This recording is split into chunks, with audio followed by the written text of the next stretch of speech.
The sound of furniture scraping across hardwood floors yanked me from my workspace. Strange. I lived alone with Ryan, and he was supposed to be at the office. I pulled off my headset mid-lecture, apologizing to my online students before ending the session early. Just a bit to the left, Frank. The lighting's better there. The voice was unmistakable. Helen, my mother-in-law. I'm Jordan, and until 5 minutes ago, I thought I had my life perfectly arranged, organized, under control. The thud of heavy objects and shuffling footsteps grew louder. I emerged from my home office to find Helen directing Frank like a traffic cop while they rearranged my living room furniture. My carefully curated space was already transformed into chaos, with boxes stacked against walls and suitcases lined up like soldiers. What's happening here? My voice came out higher than intended. Helen turned, her face brightening with that particular smile that never quite reached her eyes. Oh, Jordan, wonderful timing. We're just getting settled in. Ryan didn't tell you? Tell me what exactly? The room suddenly felt too small, too warm. That we're moving in, of course. She gestured at the boxes. Frank's company went under. Terrible business, really. And Ryan insisted we come stay until we get back on our feet. Such a thoughtful son. My phone buzzed. A text from Ryan. Surprise! Mom and Dad needed help. Knew you'd understand. Love you. The betrayal hit like a physical blow. 6 months of marriage, and this was how he handled major decisions, by ambushing me. Helen, I'm in the middle of teaching online courses. I need quiet. Oh, don't worry about us, she interrupted, already moving toward my kitchen. I'll just start organizing things properly. Your cabinet arrangement is rather interesting. I followed her, watching helplessly as she began emptying my perfectly organized cupboards. Helen, stop. We need to discuss this. Discuss what, dear? It's already decided. Ryan signed the paperwork this morning to add us to the lease. The room spun slightly. He did what? Well, we need to be official residents for insurance purposes, she explained, as if talking to a particularly slow child. Now, where do you keep your good china? These everyday dishes are rather basic. Frank shuffled past with another box, avoiding eye contact. He'd always been the quiet enabler to Helen's steamroller personality. My phone buzzed again. Lisa this time. Lunch today? I typed back quickly. Emergency. Need you? Now. Jordan, Helen called from deep within my kitchen. I notice you don't have a proper spice rack. How do you manage to cook anything decent? I closed my eyes, counting breaths like my therapist taught me. I manage just fine. Well, we'll fix that. I brought my entire collection. And wait until you see the new organizing system I have planned. This kitchen needs a woman's touch. The implication hung in the air like smoke. I wasn't woman enough. Wasn't wife enough. Wasn't good enough. My phone buzzed one final time. Ryan again. They'll only stay a few months, promise. Thank you for being so understanding, babe. Understanding? I stared at the message, something cold and hard forming in my chest. He hadn't asked, hadn't consulted me, had simply decided to upend our lives, my life, without a single conversation. I watched Helen rearranging my kitchen, Frank dutifully carrying in more boxes, and realized with crystal clarity that this wasn't just about helping family.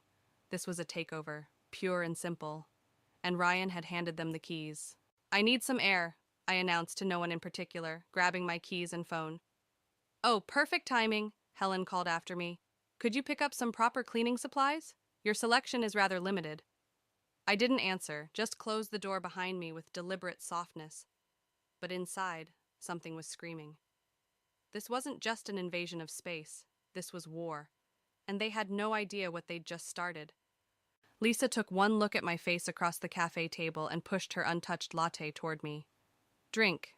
You look like you need something stronger, but this'll have to do. She rearranged my entire kitchen. The words came out flat, emotionless. 6 hours. That's all it took for her to demolish every system I had in place. And Ryan? Still at work. Conveniently. I wrapped my hands around the warm cup.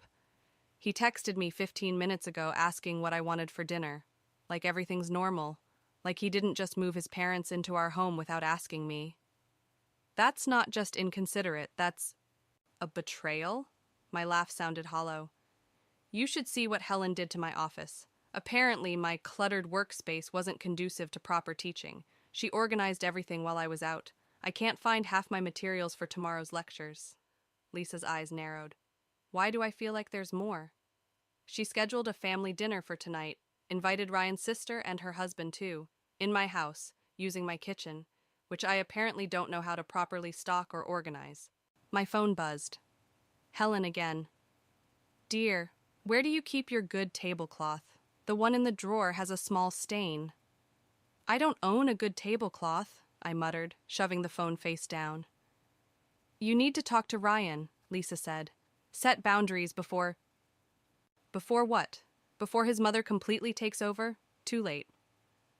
I pulled out my tablet, showing Lisa the email I'd received an hour ago.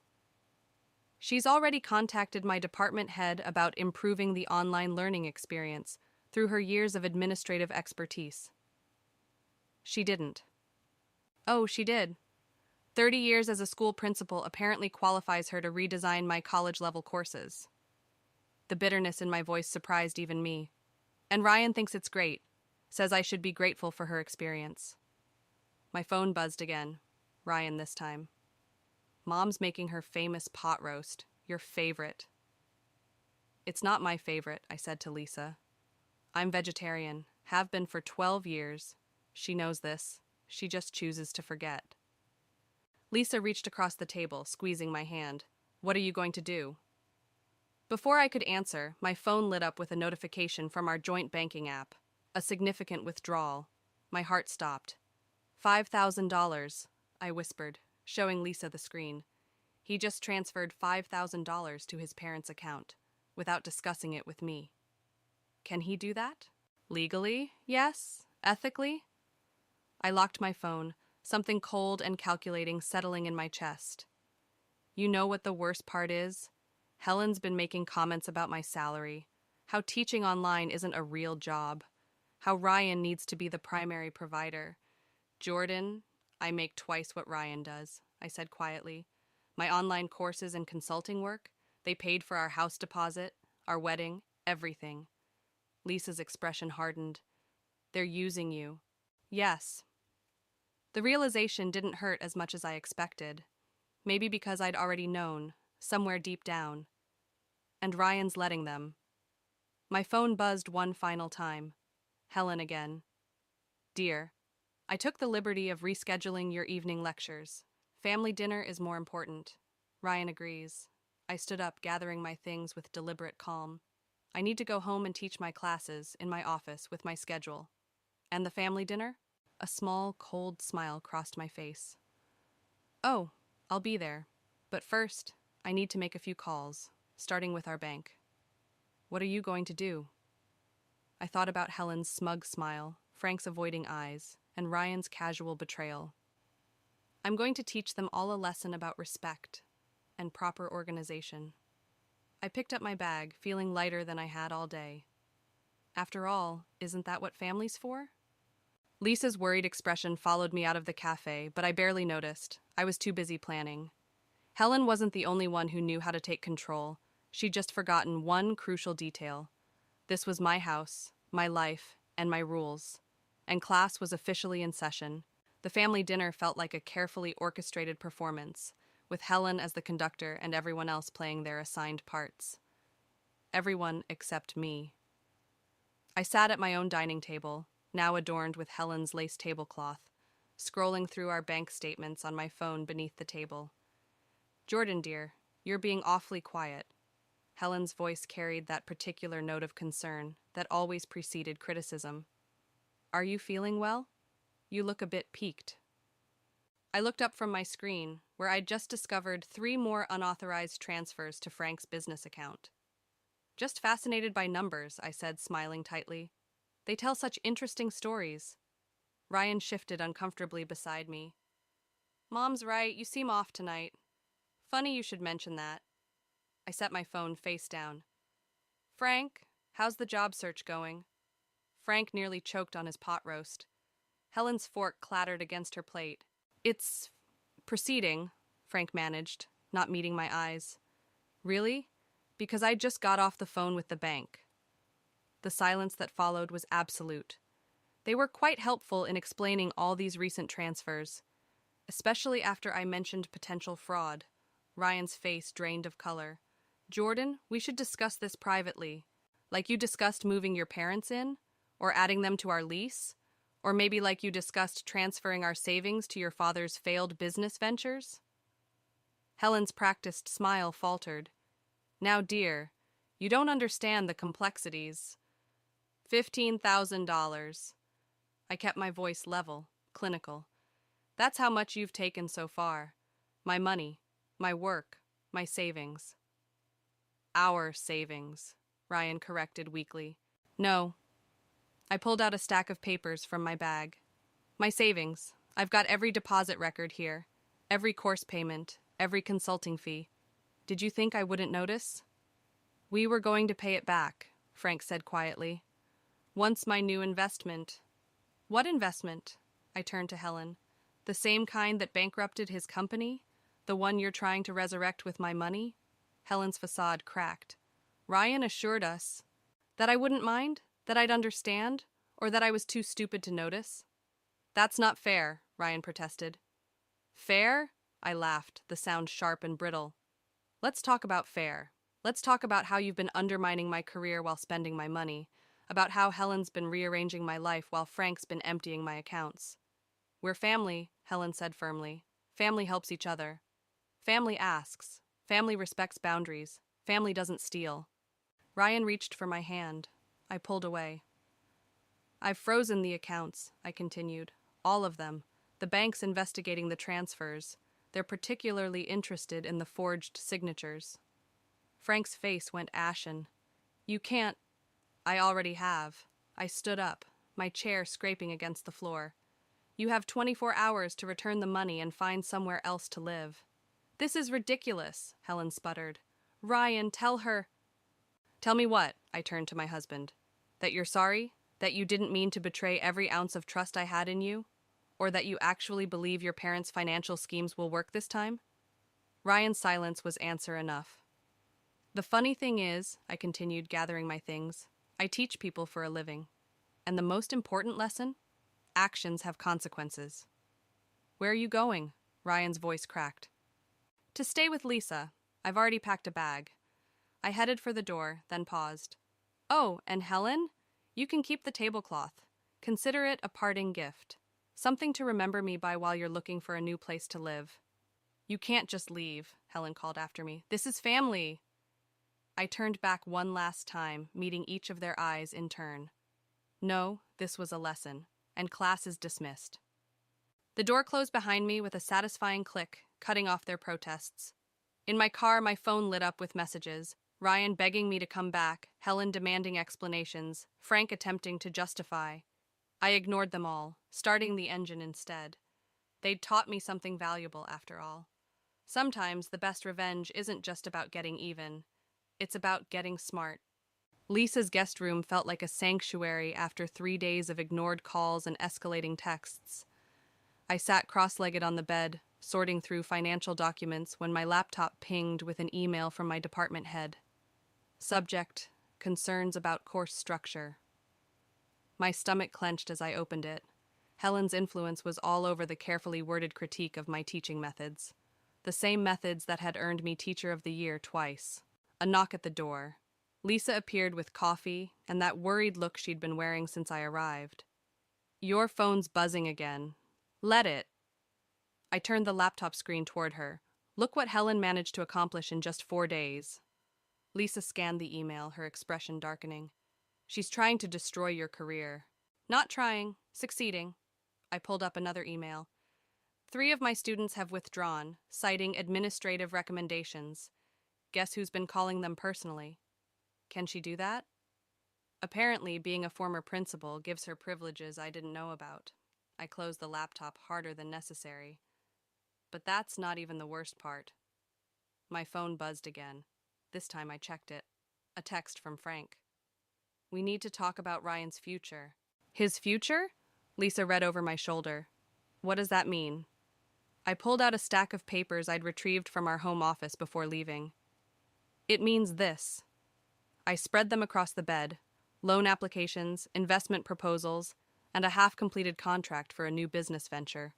All in Ryan's name, all using our house as collateral. He wouldn't, Lisa whispered. He already has. I held up the final document, a power of attorney form with my forged signature. Found this hidden in Helen's organizing supplies. They were planning to transfer everything into Ryan's name. The house, the savings, even my consulting business. That's illegal. Very. I gathered the papers carefully. And the signature's definitely not mine. But guess whose handwriting it matches? I pulled out one of Helen's many instructional notes she'd left around my house. Lisa's eyes widened. You're not just angry anymore, are you? You're scared. Before I could answer, my phone lit up with a new email. My hands started shaking as I read it. What? Lisa demanded. They've filed a formal complaint with the university. Professional misconduct. My laugh sounded hollow. Apparently, my unstable behavior and unprofessional teaching methods require immediate review. But you have proof of what they did. Do I? I gestured at the papers. A forged document I technically stole? Bank transfers that Ryan can claim were authorized? It's their word against mine, and Helen's got 30 years of educational authority backing her up. My phone buzzed again. Ryan, come home. We can fix this. Mom's just trying to help. Help, I repeated, the word tasting bitter. Like they helped Frank's former business partners, the ones who lost everything. Lisa sat beside me, picking up the power of attorney form. What are you going to do? I looked at my phone as another message appeared. Helen this time. Dear, you're being rather dramatic. We only want what's best for the family. Family. The word that had become a weapon. You know what the funny thing is? I started gathering the documents into my laptop bag. They taught me everything I needed to know about protecting myself. Helen's meticulous organization, Frank's business records, Ryan's blind trust in their schemes. Jordan? I stood up, suddenly energized. I need to make some calls, starting with the university's legal department, then the bank's fraud division, and finally, I held up the power of attorney form, a handwriting expert I used to consult with. You're going to fight back? No. I smiled, and for the first time in days it felt real. I'm going to teach them about consequences, properly, with detailed documentation and everything. Helen would be proud of my organizational skills. My phone buzzed one final time. Ryan again. Mom says if you don't come home soon, she'll have to take more direct action. I turned the phone off completely. They want to play games with my future? Fine, but they forgot something crucial. What's that? I teach people for a living. And this? I patted my laptop bag. This is going to be my masterclass. The handwriting expert's report arrived in my inbox at exactly the same moment Helen launched her next attack. I stared at my phone, reading the university dean's message requesting an immediate meeting about my concerning behavior and questionable teaching practices. Perfect timing. Everything okay? Lisa asked from her kitchen doorway. I held up my laptop. The forgery analysis came back. Helen's handwriting is a perfect match. That's good, right? It would be. I pulled up another email. Except Ryan just transferred all our joint accounts into his name only. Apparently, my mental state requires financial supervision. Lisa's face darkened. They're trying to trap you. No, I closed the laptop. They're trying to erase me. My phone buzzed with a text from Ryan. Mom's worried about you. We all are. Come home and let us help. Help. Such a simple word for such a complicated trap. I grabbed my car keys. I need to go somewhere. Jordan, wait! But I was already moving, driven by a clarity that felt almost dangerous. 20 minutes later, I parked outside my house. Through the window, I could see Helen rearranging my living room again, probably explaining to Ryan how much better everything looked now. I didn't go in. Instead, I drove to the bank where Frank had opened his new business account, the same bank where Ryan had been making those transfers. The manager's nameplate read, Sarah Chen. She looked up from the documents I'd spread across her desk, her expression shifting from professional concern to something sharper. "These transfers," she said carefully, "they're concerning. So is this." I placed the forged power of attorney form beside them, along with the expert analysis proving who actually signed it. She studied the papers, then me. "What exactly are you hoping to achieve here, Mrs. Wallace?" "Justice." I pulled out more documents. Helen's complaints to the university, Frank's failed business history, Ryan's secret loan applications. But first, I need to understand exactly what they're planning. Sarah's eyes widened as she read. "This goes beyond simple family financial disputes." "I know." I leaned forward. "That's why I'm here. Because I think you've seen this pattern before." She hesitated, then turned to her computer. "Frank Wallace. Yes, there was a previous investigation, several years ago, similar patterns of behavior." "What happened?" "The case was dropped. The primary witness withdrew their complaint." I bet they did. Helen could be very persuasive when protecting her family's interests. My phone buzzed again. "Helen this time. We're having a family meeting tonight. Your attendance is required. We need to discuss your recent behavior." I showed Sarah the message. "They're planning something. Tonight." She gathered the documents carefully. "Mrs. Wallace, given what you've shown me, I strongly recommend you don't go home. Let us handle the investigation." "Investigation?" "I'm officially reporting this as suspected financial fraud." She met my eyes. "But these people, they seem dangerous. Not physically, perhaps, but they're trying to destroy everything I've built." I stood up. "My career, my finances, my reputation. Exactly why you should let professionals handle this." I gathered my copies of the documents. "Thank you, Mrs. Chen, but I need to handle this my way." "Mrs. Wallace, call me Jordan." I paused at her door. "And don't worry, I'm not going to do anything rash." My phone buzzed one final time. "Ryan, Mom's made your favorite dinner. Please come home. We can fix everything." I texted back for the first time in days. "You're right. Let's fix everything. Tonight." Lisa was waiting when I returned to her house. "Where did you go?" I showed her the bank documents, the fraud report, everything. "I'm going home tonight." "Jordan, no." "Yes." I started gathering my things. "They want to have a family meeting? Fine. But this time I'm teaching the lesson. What are you going to do?" I looked at my reflection in Lisa's hallway mirror, barely recognizing the woman who stared back. "I'm going to give them exactly what they want, a proper family discussion, with proper documentation." Helen would be so proud. Helen's perfectly arranged dinner table felt like a stage set for an execution. Mine, presumably. The familiar pot roast steamed in the center, flanked by Ryan's favorite sides. No vegetarian options, of course. "We're so glad you've come to your senses," Helen said, passing the potatoes.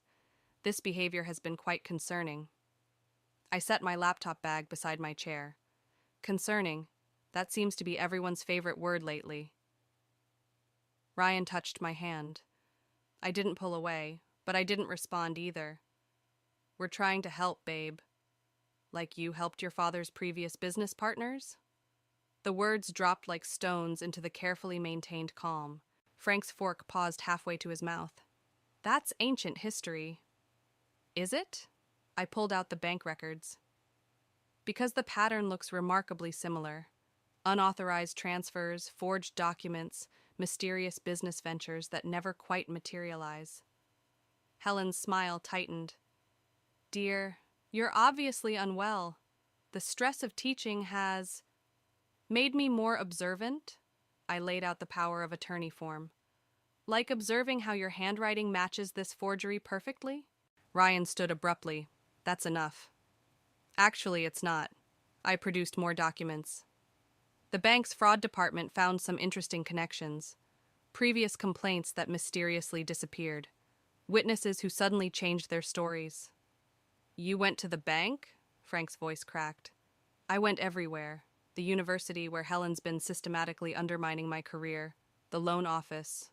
where you've been using my house as collateral, even your old business partners. Helen's composure slipped. You had no right. I had every right. It's my life you're trying to steal. We're trying to protect you, Ryan insisted. Protect me? By emptying my accounts? Destroying my reputation? Filing complaints about my mental health? You need help, Helen said firmly. Professional help. We've already arranged... For what? Commitment papers? Power of attorney transfer? Complete control of my assets? The silence confirmed everything. Here's what's going to happen. I opened my laptop. Either you all sign these confession statements or everything, the fraud, the forgeries, the previous victims, goes public. Tonight. Ryan laughed, but it sounded hollow. You're bluffing. Am I? I turned the screen toward them. Because the bank's fraud department, the university board, and 3 journalists are waiting for my signal. Helen stood, her authority mask firmly in place. This is ridiculous. Ryan, call Dr. Matthews. She's clearly having another episode. Another? I raised an eyebrow. You mean the ones you've been fabricating in your complaints? Mom's right, Ryan said softly. You need help. They were closing ranks. I could feel it happening, see it in their synchronized movements as they stood together. Actually, I reached for my phone. I have help. The doorbell rang. Helen moved to answer it, but I was faster. Sarah Chen stood there, flanked by 2 police officers and a man in a suit. Mrs. Wallace, Sarah nodded. Are you ready to make your official statement? I turned back to the dining room, where my family, no, not family anymore, sat frozen. Yes, I think I am. This is absurd, Helen sputtered. Ryan, do something. Ryan looked between his parents and me, panic rising in his eyes. Jordan, please, we can work this out. Like you worked it out with the Hendersons? I asked quietly. Or the Patels? Or any of the other families you've destroyed? Frank stood suddenly. I'll tell you everything. Frank! Helen's voice cracked like a whip. No, Helen. It's over. He turned to the officers. I'll give you all of it. Every scheme, every victim, every detail. Ryan grabbed my arm.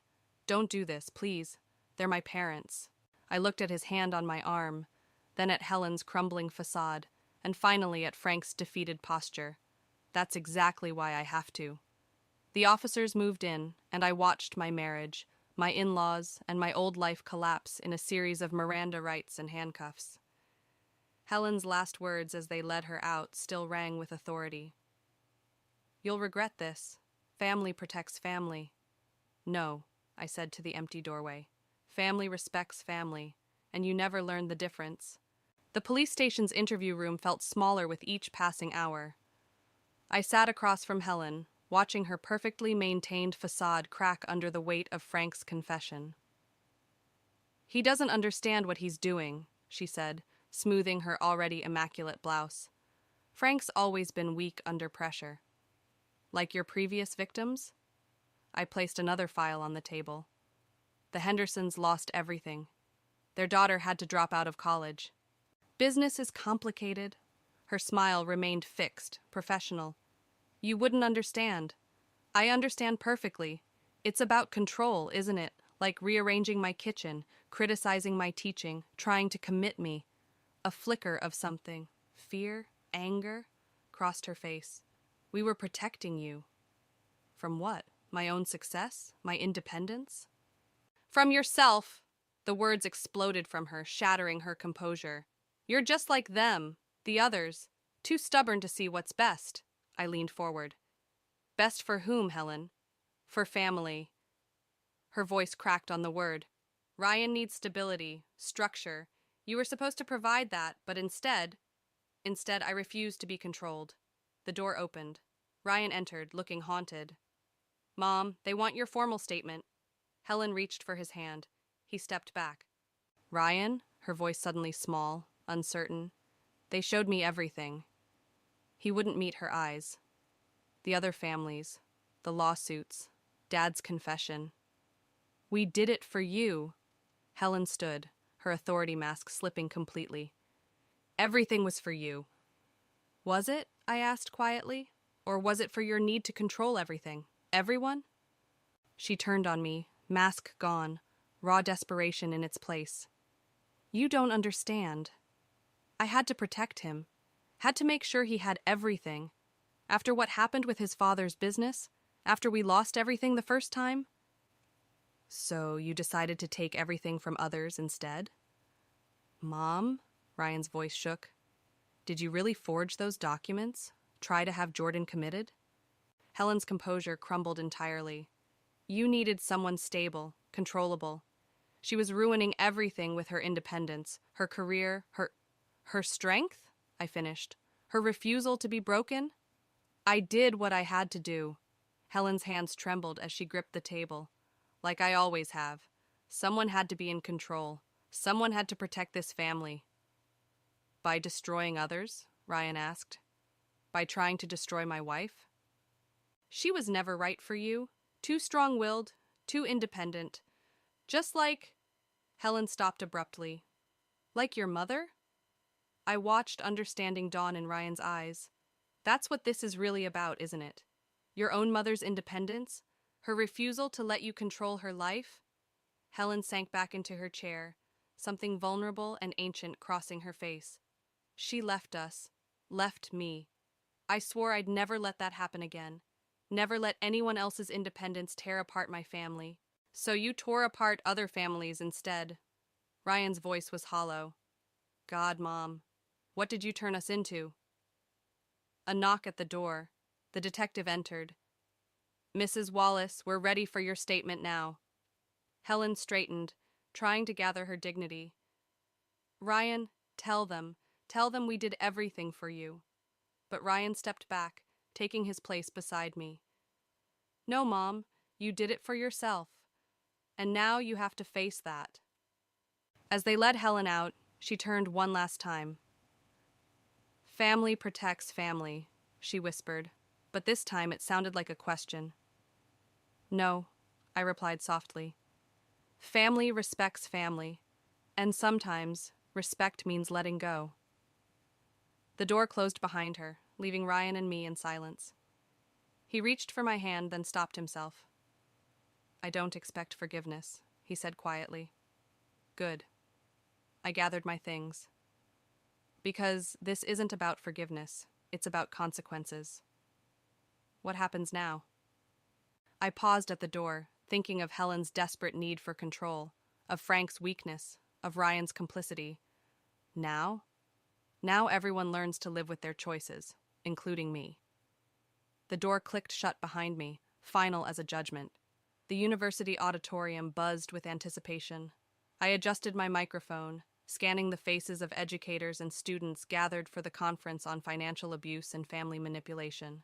Control doesn't always wear obvious chains, I began, my voice steady. Sometimes it looks like love. Sometimes it sounds like protection. In the front row, Lisa gave me an encouraging nod. Beside her sat Sarah Chen, who'd become more than just a bank manager during the investigation. My mother-in-law taught me the most valuable lesson of my life, I continued, but not the one she intended. My phone vibrated. Another message from Ryan. I'd stopped reading them weeks ago after the sentencing. His parents had taken a plea deal, but the ripples of their schemes still spread. Former victims were coming forward, sharing stories that echoed my own. Financial abuse thrives in silence, I told the audience. It grows in the spaces between family loyalty and protecting our own. Movement at the back of the auditorium caught my eye. A woman slipped in late, her posture rigid with familiar authority. Helen's sister, Margaret. She'd reached out after the trial, sharing stories of their controlling mother, of Helen's desperate need to never be powerless again. The hardest part isn't recognizing the abuse, I said, meeting Margaret's eyes.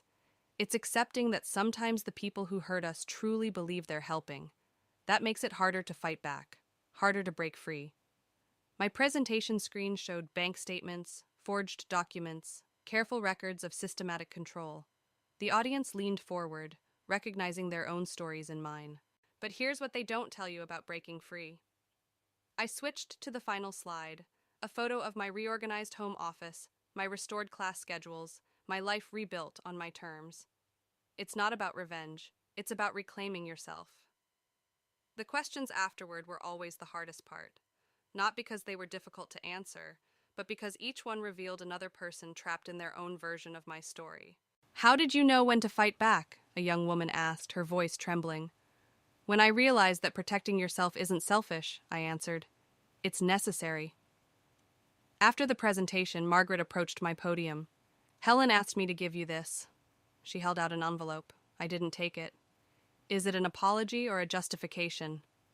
Neither. It's a thank you. Margaret placed the envelope on the podium. You did what I never could, showed her that control isn't protection. Is she getting help? Yes. In prison, ironically, she's finally learning to let go. I nodded, leaving the envelope unopened. Some chapters didn't need a final reading. Lisa joined me as I packed up my materials. Another successful presentation. The university wants you to develop a full course on financial abuse awareness. I know. I smiled, remembering Helen's criticism of my teaching methods. Apparently, my unconventional approach has value after all. Speaking of value. Sarah Chen appeared, holding a folder. 3 more cases identified from Frank's records. Families who might need your help navigating the recovery process. I took the folder, thinking of Helen's perfectly organized kitchen, her meticulous plans, her desperate need for control. In trying to destroy me, she'd given me a new purpose. You never answered my question, Lisa said as we left the auditorium. Was it worth it? The pain, the betrayal, all of it? I paused, watching students discuss the presentation, seeing the recognition and determination in their eyes. Worth isn't about what you lose, I said finally. It's about what you refuse to let others take. My phone buzzed one last time. Helen's number, though she wasn't supposed to have phone access. I deleted it without reading, just as I had every message since the trial. Some lessons didn't need repeating. Some teachers needed to learn that their students had outgrown them. And some victories weren't about winning at all, but about walking away strong enough to help others find their own path to freedom. The wine glass shattered against the wall, red droplets spraying across the cream wallpaper like arterial blood. My hand still tingled from the force of throwing it, but the satisfaction was worth every crystal shard now littering our dining room floor. I'm Joe, and this is how I finally stopped pretending my marriage wasn't a carefully constructed lie. You're acting like a child, Travis said, his voice dripping with that condescending tone he'd perfected over our 12 years together. This is exactly why you'll never advance beyond Daddy's little project manager. Our son Ollie pressed himself deeper into my father's side, his small fingers clutching Papa Rick's suit jacket. The tension in the room was thick enough to choke on. Better Daddy's project manager than a backstabbing fraud. I spat back, my hands trembling as I gripped the edge of the mahogany dining table. At least I earned my position. Travis's face reddened. Everything was handed to you on a silver platter. You think anyone takes you seriously? They all know you're just Rick's puppet. My father cleared his throat. That's enough, Travis. This is supposed to be a family dinner. Family? Travis laughed, the sound hollow and cruel. Is that what we're calling this arrangement? Your precious daughter can't even handle basic responsibility without running to Daddy for help. The words hit like physical blows, each one carefully aimed at my deepest insecurities. I watched my mother-in-law, Eleanor, close her eyes in quiet disappointment. She'd always been more of a mother to me than Travis's son. Mummy, Ollie's voice was barely a whisper. Why is Daddy being mean? Something inside me snapped. Travis, get out! Excuse me. You heard me. Get out of my father's house. Now. He stood slowly, adjusting his expensive tie with deliberate precision. You know what? I think I will. Better than watching you play victim again. He turned to Eleanor. Coming, Mother. Eleanor remained seated, her hands folded in her lap. I think I'll stay and help clean up. The rejection flickered across Travis's face before his mask of contempt slipped back into place. He strode toward the door, pausing only to deliver one final barb. By the way, that merger you've been working so hard on? Don't bother. My team already closed the deal this morning. The blood drained from my face. That merger had been my project for the past 6 months. There was no way he could have known about it unless... You've been going through my files. The realization hit me like a punch to the gut. You've been spying on me. His smile was razor sharp. Prove it. The door slammed behind him, leaving a vacuum of silence in its wake. I felt my father's hand on my shoulder, heard Eleanor's soft murmur as she led Ollie from the room, but all I could focus on was the burning in my chest. I'm so sorry, sweetheart, my father said quietly. I never thought he'd... Don't. I cut him off, my voice steadier than I felt. This isn't your fault. But I need you to be honest with me, Dad. Did you know about the merger? He sank into his chair, suddenly looking every one of his 62 years. I got the call this afternoon. I was going to tell you tomorrow. I nodded slowly, pieces clicking into place. The late nights Travis had been working, the mysterious phone calls, the way he'd been needling me about work details that weren't his business. Joe, my father hesitated. What are you going to do? I looked at the wine staining the wall, at the scattered glass glinting like diamonds under the chandelier light. For the first time in years, I felt completely clear-headed. I'm going to destroy him, I said softly, and I'm going to enjoy every second of it. 3 days after the dinner disaster, I found Travis in Ollie's room, sitting on the edge of the race car bed, telling our son stories about how unstable I was becoming. Mummy just gets very angry sometimes, he was saying, stroking Ollie's hair. That's why Daddy has to work so hard to protect us both. My fingers curled into fists, but I forced them to relax. Ollie, sweetheart, time for breakfast. Go wash up. Travis didn't move as our son scampered past me. The moment Ollie was out of earshot, his gentle expression hardened into something uglier. You're late for work again. I'm exactly where I need to be. I stepped into the room, leaving the door open. Stop poisoning our son against me. Poisoning? He laughed, standing up. I'm preparing him for reality. You're becoming unhinged, Joe. First the scene at dinner, now these paranoid accusations about corporate espionage. You stole my merger. I made a better deal. That's business. He straightened his tie, a gesture I'd once found endearing. Maybe if you spent less time playing office with Daddy and more time learning how the real world works. Get out of his room. It's my house too. For now. Something dangerous flickered in his eyes. He stepped closer, using his height to loom over me. Is that a threat? Morning! A cheerful voice cut through the tension.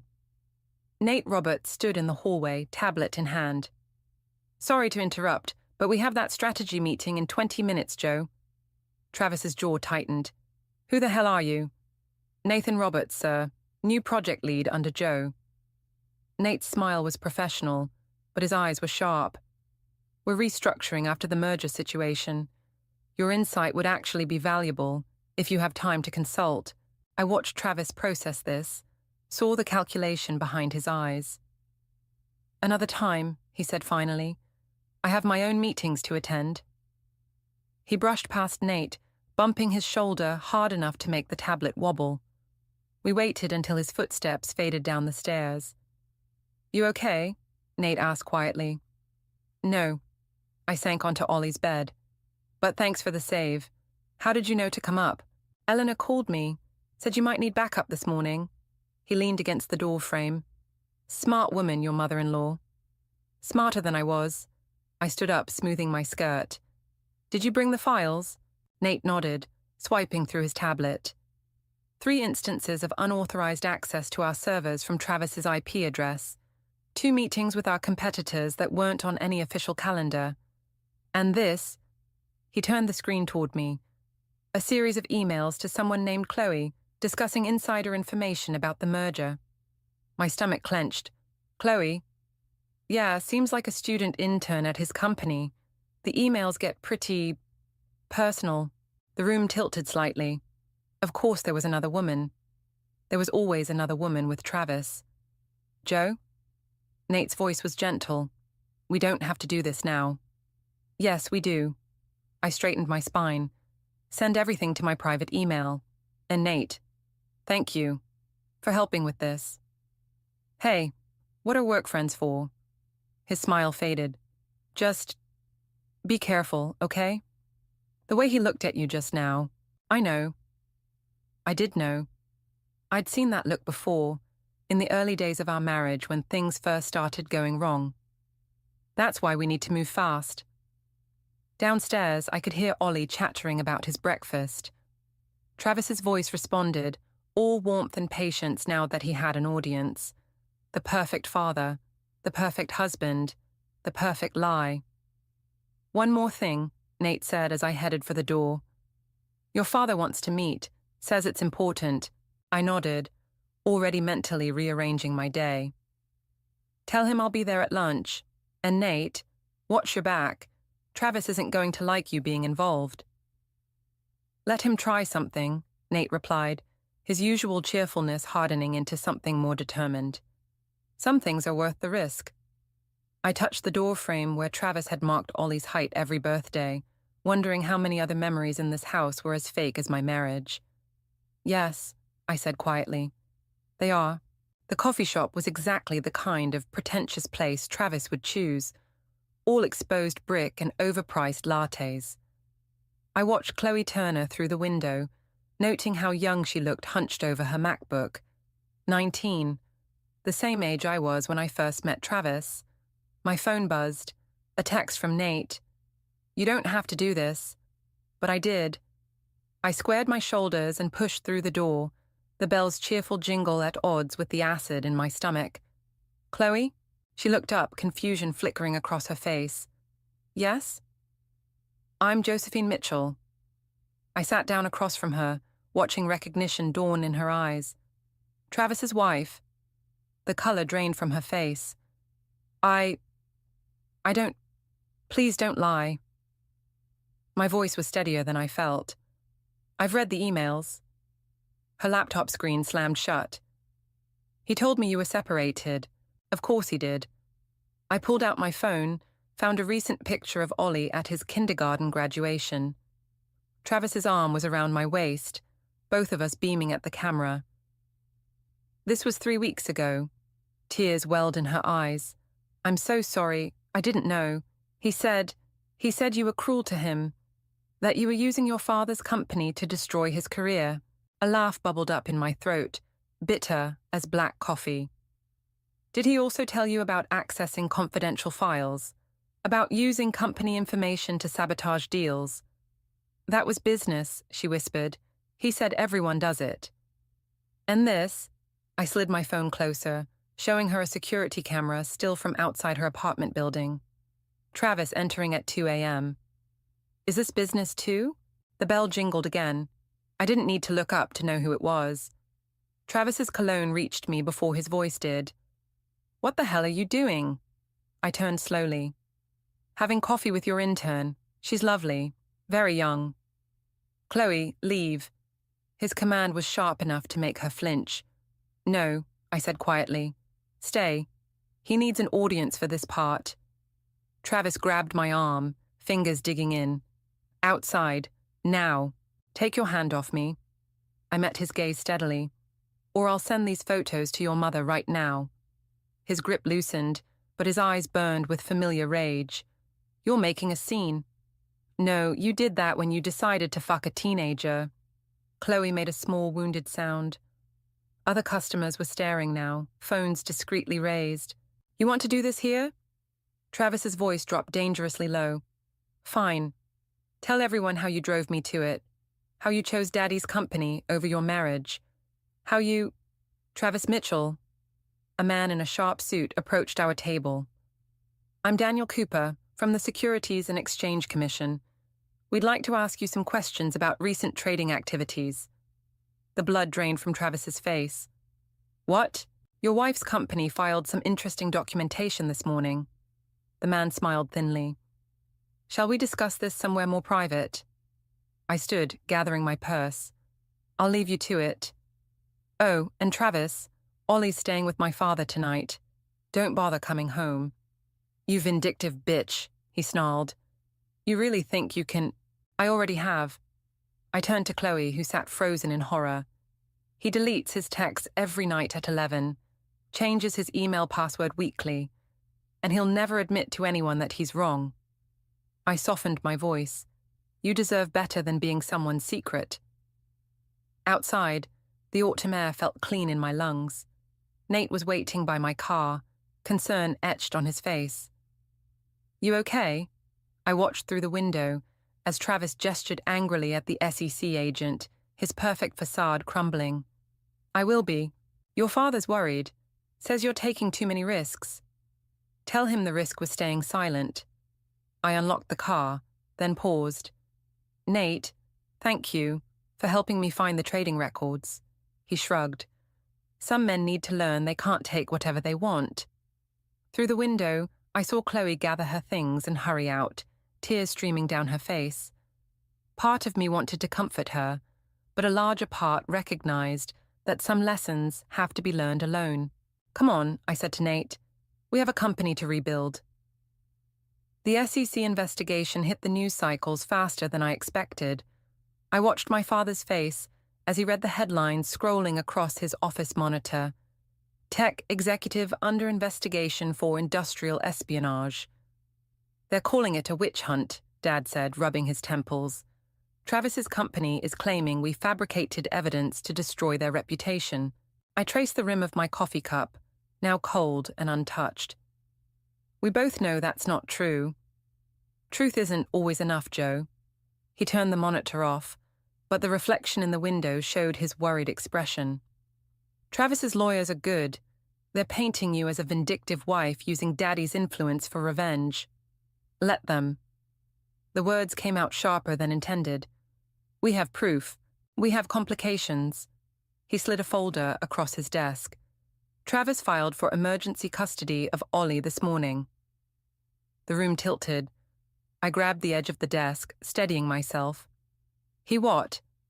Claims you're unstable, using company resources for personal vendettas, creating a hostile environment for Ollie.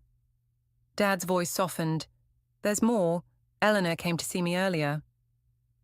Of course she had. I'd been avoiding her calls since the coffee shop confrontation. What did she want? To warn us. Apparently, Travis has been recording your conversations, building a case for months.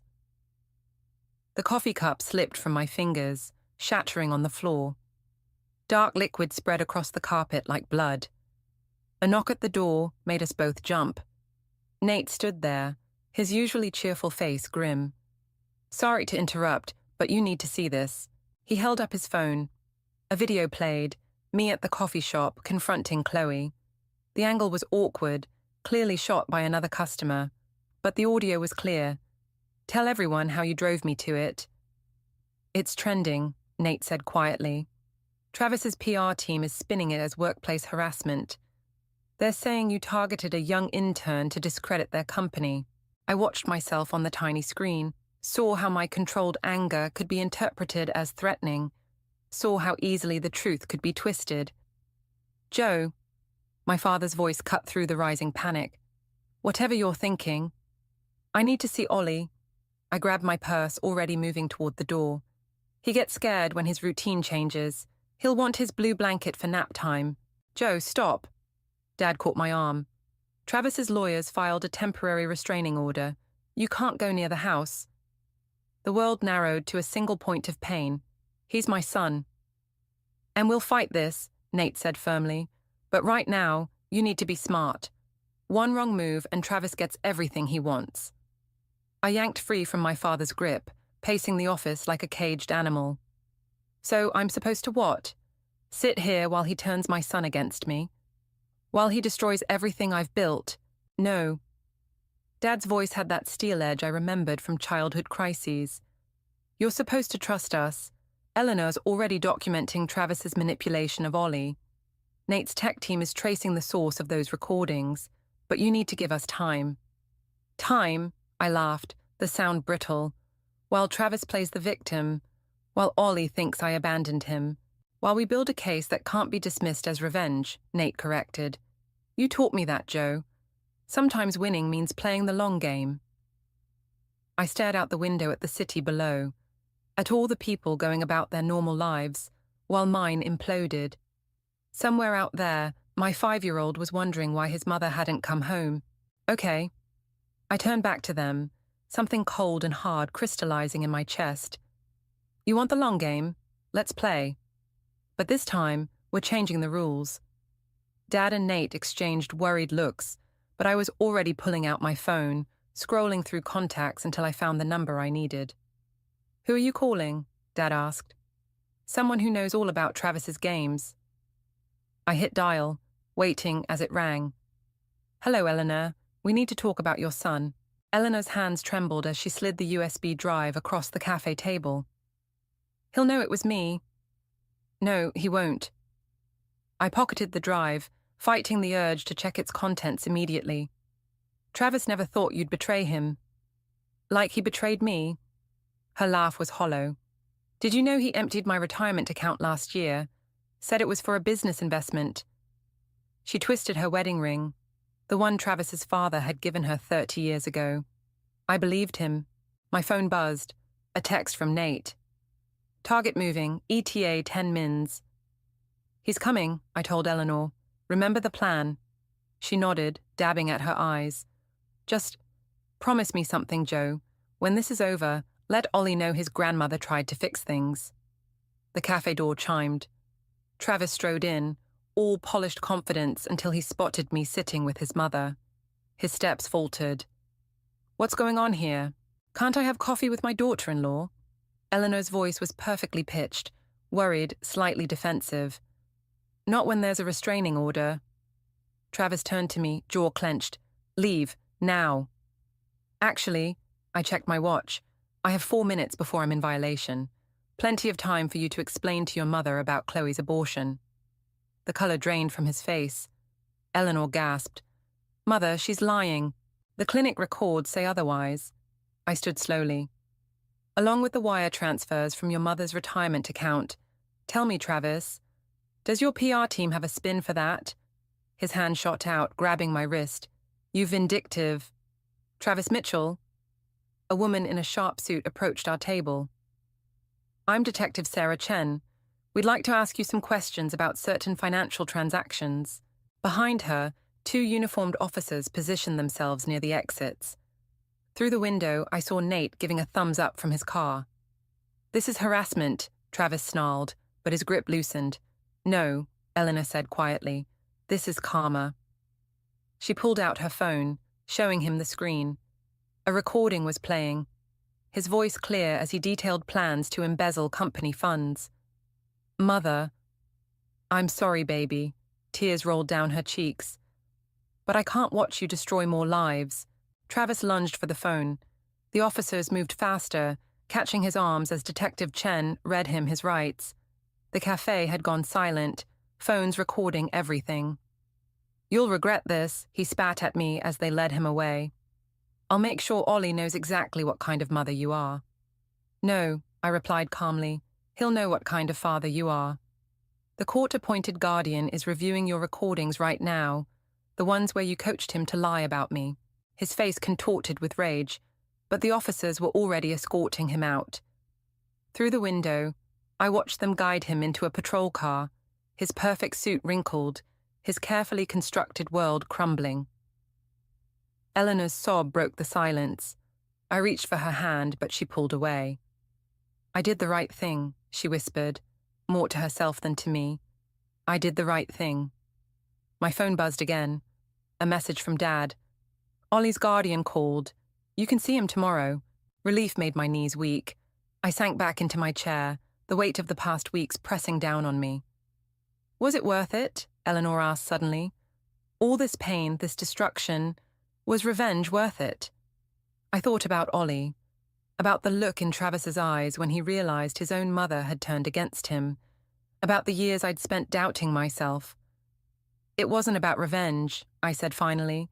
"It was about truth. Sometimes they just look the same." Outside, rain began to fall, washing away the last traces of Travis's fingerprints on the cafe window. Tomorrow, I would hold my son again. Tomorrow, we would begin rebuilding. But today, sitting across from the woman who had sacrificed everything to help me, I understood that victory and loss were sometimes the same thing too. The holding cell smelled like despair and cheap disinfectant. I pressed my forehead against the cold concrete wall, trying to process how everything had gone so catastrophically wrong. "Your father's lawyer is on his way," Nate said through the bars. Just hang tight.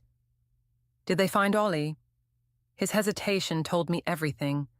After Travis's arrest, our son had vanished, along with a significant portion of Eleanor's remaining savings and Travis's emergency passport. He couldn't have gotten far, Nate offered. Every airport's been notified. He's not going to airports. My voice sounded hollow even to me.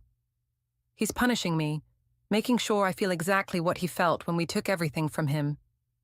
Detective Chen appeared behind Nate, her expression grim. Mrs. Mitchell, we need to discuss the new evidence that surfaced. They led me to an interview room where a laptop waited. The video playing showed me in Eleanor's kitchen 2 weeks ago, carefully going through Travis's personal files. That's breaking and entering, Chen said quietly. Combined with the harassment charges from Miss Turner and the corporate espionage allegations, those files proved he was stealing. They were obtained illegally. She closed the laptop. Your husband's legal team is pushing for maximum charges. They're painting you as obsessed, vindictive, willing to break any law to destroy him. And Ollie, if we find him with your husband, given these circumstances, she let the implications hang in the air. My father burst into the room, followed by our family lawyer. Joe, don't say another word, but I barely heard them. My phone had just lit up with a message from an unknown number. A photo of Ollie, sleeping on what looked like a boat cabin bed. Below it, Travis's words, "You took my life, seems fair I take yours." "He's on his father's boat," I whispered, "the one in Marina del Rey." "Joe," my father warned, "let the police handle this, like they handled the restraining order, the custody hearing." I stood up, my chair scraping against the floor. Every time we've done things the right way, he's been 3 steps ahead. "Mrs. Mitchell," Chen interjected, "if you leave now—" "You'll what? Arrest me again?" I laughed, the sound brittle. My son is with a man who's facing criminal charges, who's already proven he'll do anything for revenge. Every minute we wait. Nate stepped forward. "I'll drive. Both of you will stay right here," my father commanded. "Joe, think about what you're risking." I looked at him, really looked at him, seeing for the first time how old he'd grown during this ordeal. "I'm sorry, Dad, but I stopped playing by the rules the moment he involved Ollie. The next few moments were chaos. I remember Nate creating a distraction, remember running through the station, remember the blast of cold air as I hit the parking lot. Detective Chen's shouts faded behind me as I hot-wired Travis's old car, the one thing he'd left in our garage. My phone buzzed again. Another photo. Ollie awake now, looking confused and scared. Travis's message below. "Better hurry. Tide's going out." The engine roared to life. In the rearview mirror, I saw police vehicles starting to move. My father stood on the steps, phone to his ear, probably calling in every favor he had to stop me. But all I could see was Ollie's face. All I could think about was Travis's words at the cafe. "I'll make sure Ollie knows exactly what kind of mother you are." Well, he was about to find out. Because the woman driving through red lights, the one with police sirens wailing behind her, the one who'd finally stopped caring about consequences, that woman wasn't just a mother. She was someone with nothing left to lose.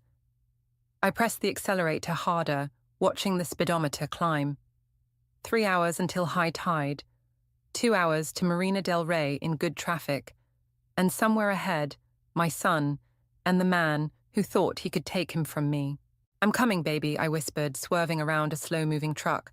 "Mommy's coming." Behind me, the sirens grew louder, but I didn't slow down. Sometimes, I realized, you have to become the very thing you're fighting against to protect what matters most. The marina's security lights cast long shadows across the empty docks.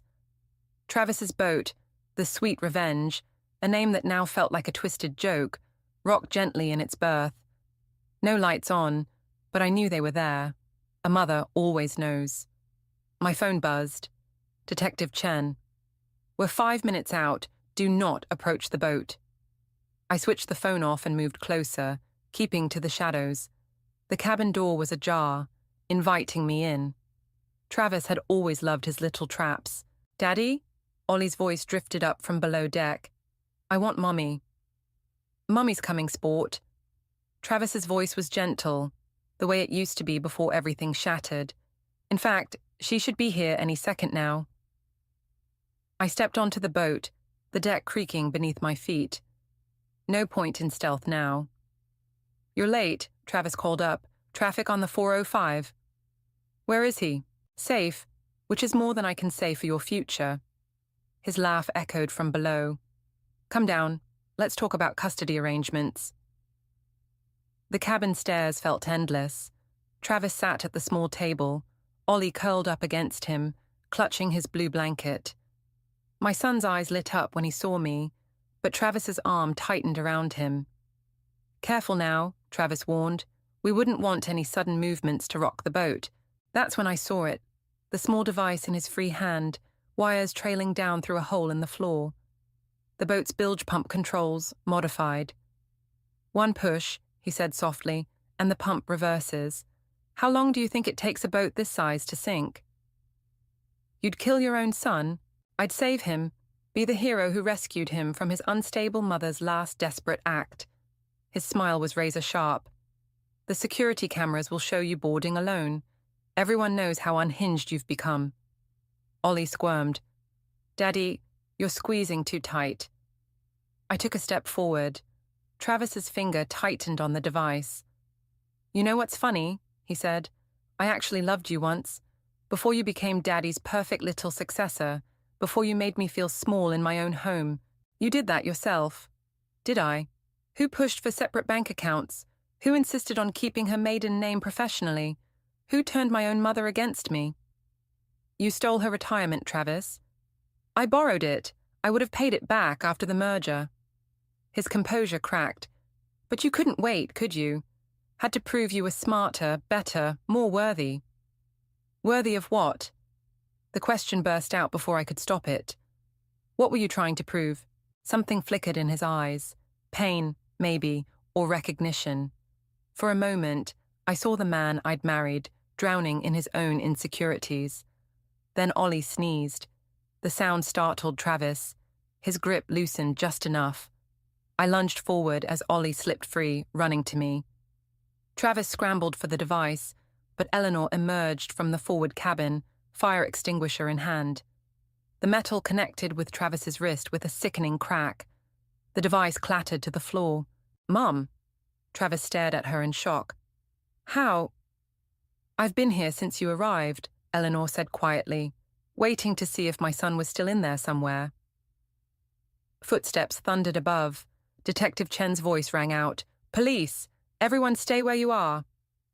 Travis looked at his mother, then at me and Ollie. Something broke in his expression. I just wanted, he whispered, but couldn't finish. I know, Eleanor said, and there were tears in her eyes, but wanting isn't enough anymore. As the police led Travis away, I held Ollie close, breathing in his familiar scent. Eleanor stood at the rail, watching her son disappear into a squad car. Was it worth it? She asked, echo of our cafe conversation. All this pain? I looked at Ollie, safe in my arms, at Travis, finally facing his demons, at Eleanor, who'd lost and saved everything in one night. Ask me tomorrow, I said softly. Tonight I just want to take my son home. The marina lights flickered, casting new shadows across the water. Sometimes I realized there are no winners in revenge, only survivors. The courthouse steps felt colder than they should in summer. I watched Travis being led away in handcuffs, his designer suit replaced by prison orange. He didn't look back. Mommy, can we get ice cream? Ollie tugged at my hand, already moving past the scene that would haunt my dreams for years. Sure, baby. I forced a smile. Let's ask Grandma Eleanor to join us. Eleanor stood apart from the small crowd, clutching her purse like a shield. The trial had aged her a decade, each revelation about Travis's crimes cutting deeper than the last. I'll pass, she said quietly. I need some time to... She gestured vaguely at the courthouse, at the reporters packing up their cameras, at the life she'd known crumbling around her. I understand. And I did. Victory tasted different when you had to burn down your own house to win. My father waited by his car, Nate beside him reviewing documents on his tablet. The company hadn't stopped running just because our lives had imploded. The board meeting's in an hour, Nate reminded me. They'll want to discuss the merger recovery plan. They can wait. I knelt before Ollie, straightening his little tie. Today's about ice cream. And sprinkles? His eyes lit up, Travis's eyes in a gentler face. And sprinkles. A familiar figure caught my attention, Chloe Turner, hovering uncertainly near the courthouse entrance. Our eyes met. She started to approach, then stopped, her youth and vulnerability stark in the harsh sunlight. Go ahead, I told Nate. I'll catch up. Chloe's hands twisted together as I approached. I just wanted to say, I'm sorry for everything. I know. He seemed so... She struggled for words. Perfect, until he wasn't. That's what makes men like Travis dangerous. I watched Ollie climbing into my father's car, already chattering about ice cream flavors. They show you exactly what you want to see. How do you start over? The question burst from her like a confession.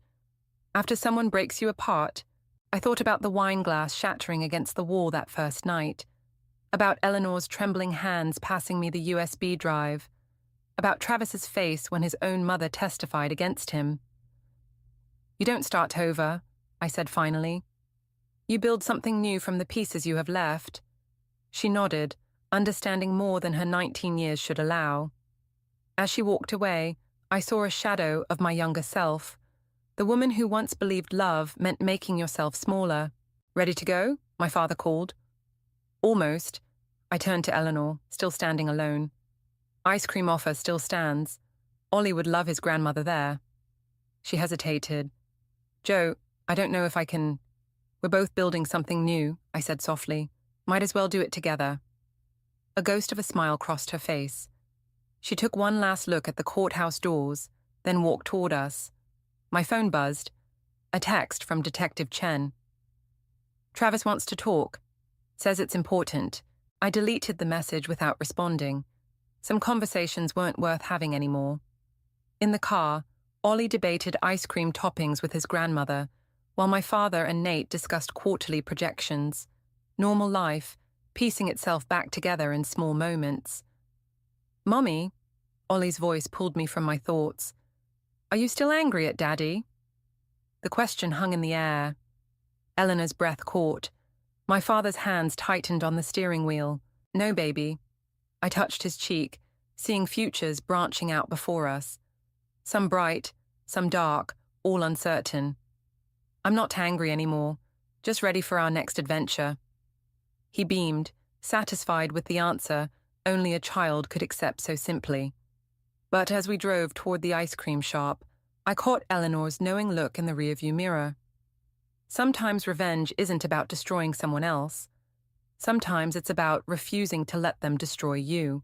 Sprinkles, I decided, making Ollie giggle. Definitely sprinkles, because that's how you build something new. One small, sweet choice at a time. You're useless. You can't even handle the chores or take care of the kids, let alone pay the alimony.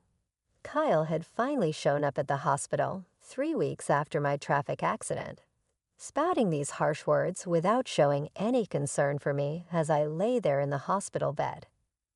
At first, I had hoped Kyle came to visit me out of concern, but he proved to be a letdown. I sighed deeply. To be honest, I had already been thinking about getting a divorce.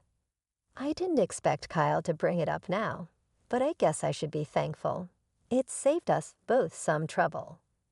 Fine, I agreed quickly, which surprised Kyle. Little did he know, I was already one step ahead. I wanted to tell him that I knew what he was planning and was silently laughing at him in my head. My name is Sarah. I'm a 40-year-old housewife living with my husband Kyle and our 7-year-old daughter Lisa. Kyle and I met during a group blind date and got married when I was 30. He was easy to talk to, and eventually I fell for him, and we started dating. Kyle was charming and the most handsome man at the table when we first met. When he expressed his interest in me, I felt flattered and proud. Kyle was incredibly romantic in our early days.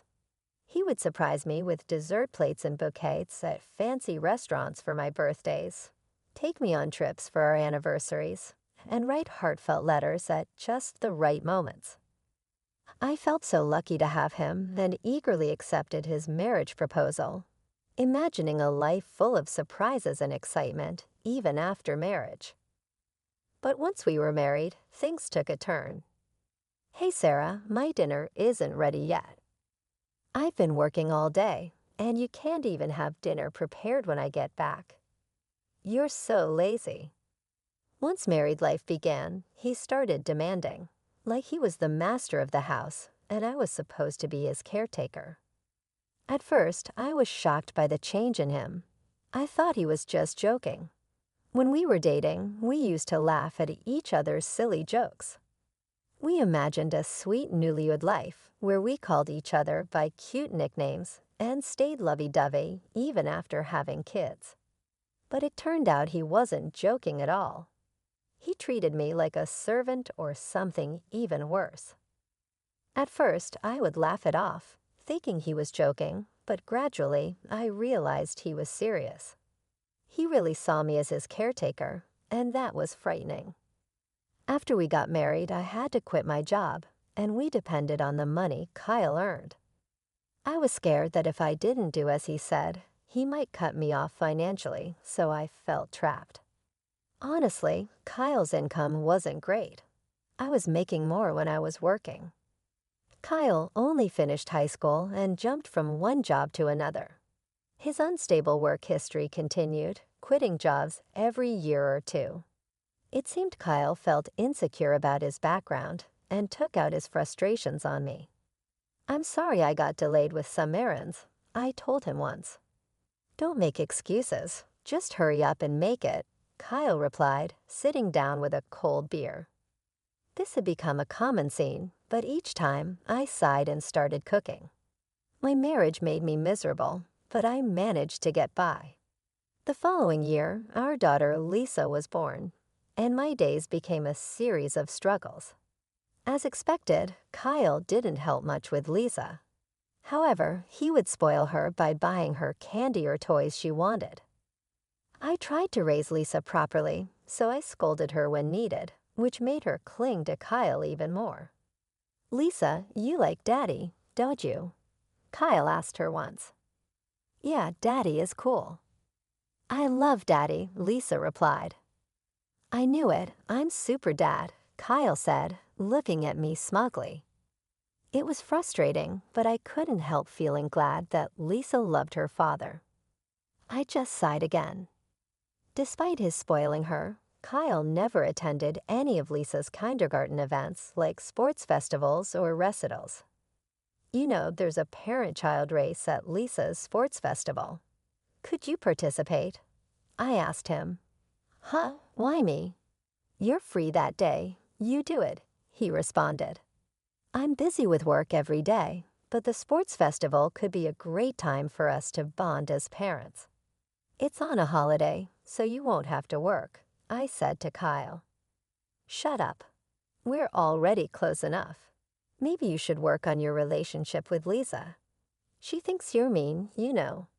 "You might want to fix that," Kyle said, laughing as he left for work. Calling himself a super dad, yet he never showed up to school events. I was worried that Kyle's habit of being easy on himself, but hard on others, might influence Lisa. He continued to leave all the housework and childcare to me and was lazy at home. Now Lisa is 5 years old and ready to start elementary school, but Kyle was still jumping from job to job. He had just quit his factory job last month and moved to a food and beverage company. "I'll be working weekends at my new job since it's in the food industry," he said. "Looks like we'll hardly see each other then," I replied. "Can't be helped. It's work," Kyle said. Honestly, I was relieved because I was tired of Kyle ordering me around on weekends. Now I wouldn't have to be nagged by him to clean the floor or serve meals quickly. But if Kyle was out on weekends, Lisa would be sad. It's better for kids to spend holidays with the whole family, I said. I have work, so please let Lisa know, Kyle replied.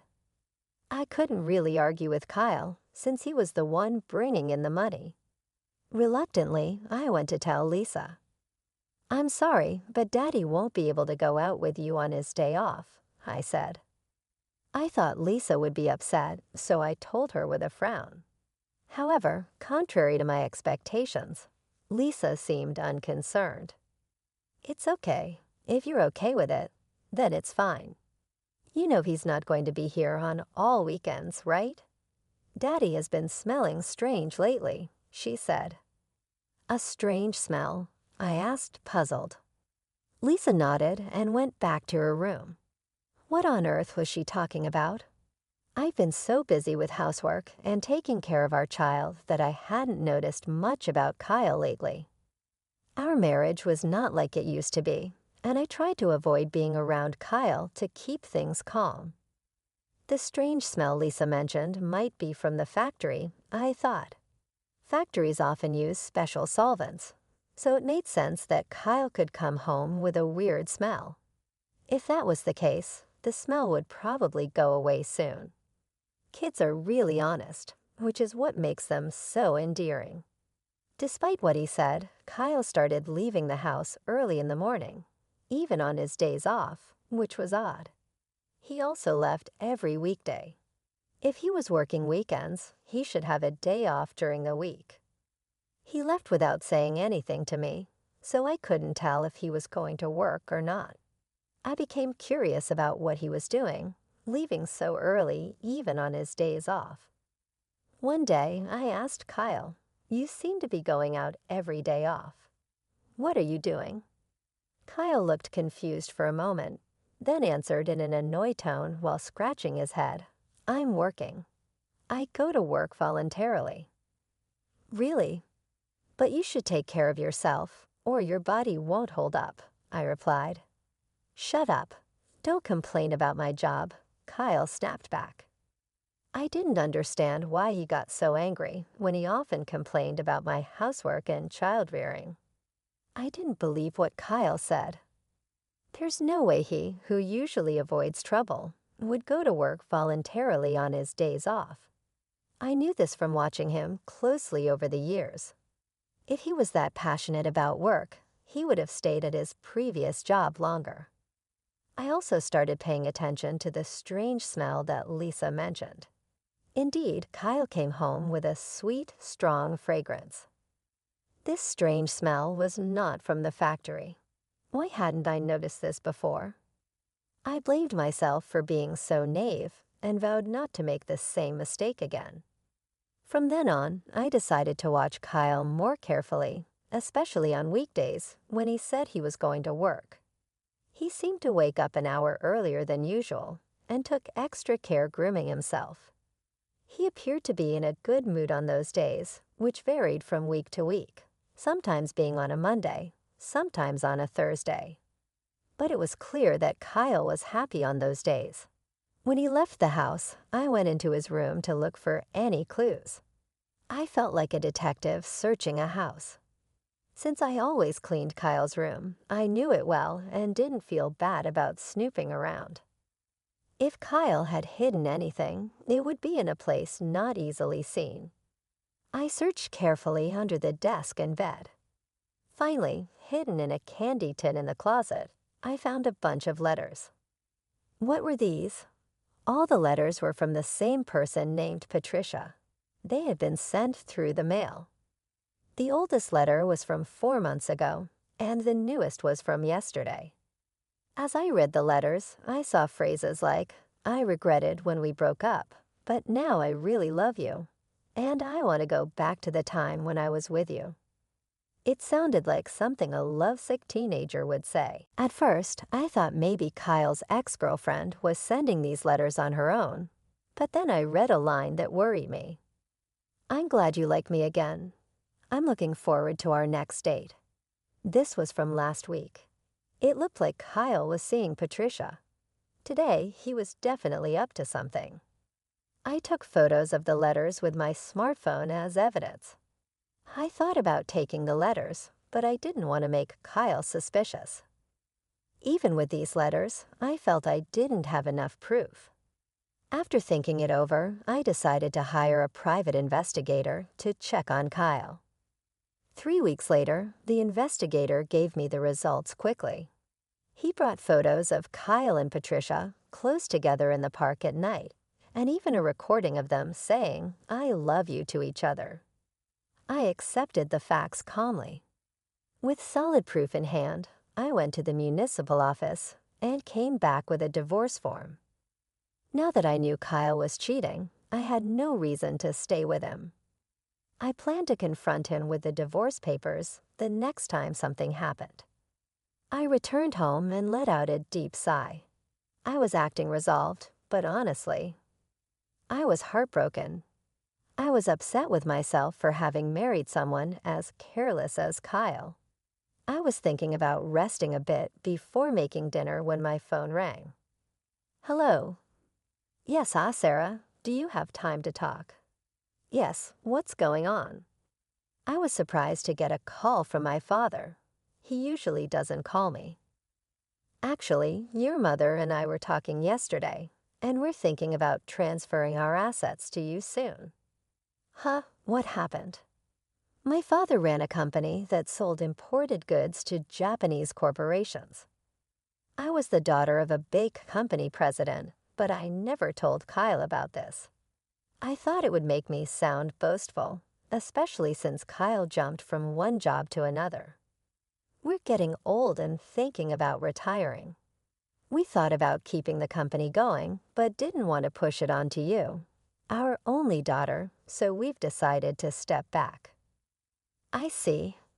I felt guilty about not taking over the company, but my parents respected my decision and had planned for the future. I was touched by their thoughtfulness. "We're thinking of handing over our assets to you. Our total wealth is $17 million, but we're fine with just $3 million. We've decided to give you the remaining $15 million. "What? $15 million? I was shocked. That was more money than I could ever imagine earning in my lifetime.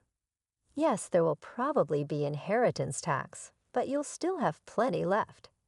You won't have to worry about living expenses for the rest of your life," Dad said. "Thank you." I expressed my deepest gratitude to my father and mother and hung up. Soon $17 million would be coming my way. With that money, I wouldn't have any worries, even if I divorced Kyle. No offense to him, but he probably couldn't earn that much. I felt relieved and was in a daze for a while. I glanced at the clock. It was 6:00 p.m. I realized I needed to make dinner and checked the fridge, but there were no groceries left. I got ready to go shopping at the supermarket. My heart was light, but I also felt a sense of urgency that Kyle might come home soon. As I was hurrying across the last crosswalk to the supermarket, the light turned green. "Watch out!" Someone yelled, but it was too late. My body was already in the air, and then I hit the ground hard. A sharp pain shot through my head, and without understanding what had happened, I lost consciousness. When I woke up, I was lying on a hospital bed. The first thing I saw when I opened my eyes were my parents and Lisa. "Sarah, thank goodness," Mom said. Lisa was crying next to me. I gently stroked her head. "You were hit by a car and broke both legs. They say it will take 5 months to fully recover." 5 months. I felt dizzy thinking about being out of action for so long. From that day on, I was stuck in a wheelchair. Although the nurses took care of me, I felt frustrated and annoyed because I couldn't use my legs. During my stay in the hospital, my parents and friends visited me. My parents were taking care of Lisa now, since Kyle was always at work. I thought that was better for her. I was glad everyone visited, but Kyle never came. I started to doubt his care, thinking, aren't we husband and wife? However, 1 week after I was hospitalized, Kyle finally showed up. "Hey, feeling good?" Kyle asked sarcastically. "Yes." "Man, it's a mess at home without me," I replied lightly. Kyle always complained about my housework as soon as he spoke, showing no empathy. I sighed, thinking he would be at least a little worried about me. "What can I do?" "I was in a car accident," I snapped back. Kyle looked at me with disdain and said, "You're useless if you can't do housework or take care of the child. That's the worst, and you should pay alimony." He said such horrible things to his hospitalized wife. Initially, I had hoped Kyle came to visit out of concern, but he was still disappointed. I sighed deeply. Honestly, I had been thinking about getting a divorce myself. I hadn't expected Kyle to bring up divorce today, but it saved me the trouble of arguing. "Sure," I said, and Kyle looked surprised when I agreed. "Unfortunately, I know what you're up to," I wanted to say, laughing inside. "Here's a divorce notice." I took out a filled-in divorce form from a bag that my mother had bought and held it in front of Kyle's face. "You already had this." Kyle was briefly confused, his eyes wide, but then he took the divorce notice from me and filled in his name and address right there. I felt relieved knowing I wouldn't have to see Kyle's face ever again. I wanted to tell him the feeling was mutual, but I just watched him leave silently. Probably Kyle will remarry Patricia after the divorce. I don't know what kind of woman Patricia is, but it's sad to think she's going to marry someone as controlling and unpleasant as Kyle. I feel a bit guilty about Lisa, but deciding to leave was something I had thought about a long time ago. I promised myself I would take good care of Lisa. A month after Kyle left, my life was peaceful. The time without my husband nagging me felt like heaven. I was released from the hospital and started physical therapy. I decided to stay at my parents' house until my leg healed. My parents were angry at Kyle when they learned about the divorce, but they stopped pressing the issue when I told them I wanted to forget about him. Lisa doesn't seem lonely even without her father around, and is going to elementary school happily. In the end, Lisa also noticed Kyle's domineering behavior and probably doesn't see him as a father anymore. I was convinced that divorcing Kyle was the right decision, but one afternoon I got a call on my mobile phone. I ignored it when I saw Kyle's name, but the phone kept ringing nonstop. Eventually, I answered the call. "Hey Sarah, when are you coming back?" Kyle's words made no sense to me, and he sounded like he was about to start yelling. "What do you mean, coming back? You were married to Patricia, didn't you?" I replied. When I mentioned Patricia's name, Kyle sounded surprised and exclaimed, "How do you know that?" "Did you think I didn't know you cheated? That's why I asked for alimony and child support." "Yes, that's right, but alimony and child support. I can't pay that. Why do I have to pay alimony anyway? You never did the housework. You should be the one to pay," Kyle argued. I was shocked to hear Kyle's argument. I had asked for alimony and child support through a lawyer, but he hadn't paid yet. I knew Kyle didn't have a lot of money, but he should find a way to pay. Yet here he was, saying something ridiculous like, I should be the one to pay alimony. "I noticed your affair and gathered evidence." "Did you see it from the lawyer?" It seemed that Kyle had already seen the evidence from the detective agency. That would make things easier, but him calling me was ridiculous. I wanted a divorce even before I found out about the affair because you never helped with housework or childcare, and you complained all the time. I'm not your housekeeper, you know. But it's good you're married now. You have someone else to look after you. But here's the thing. Patricia can't do housework. Before we got married, she said, leave everything to me.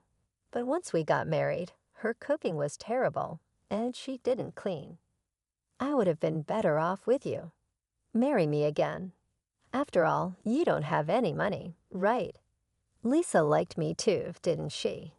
Kyle said, which annoyed me. What are you talking about?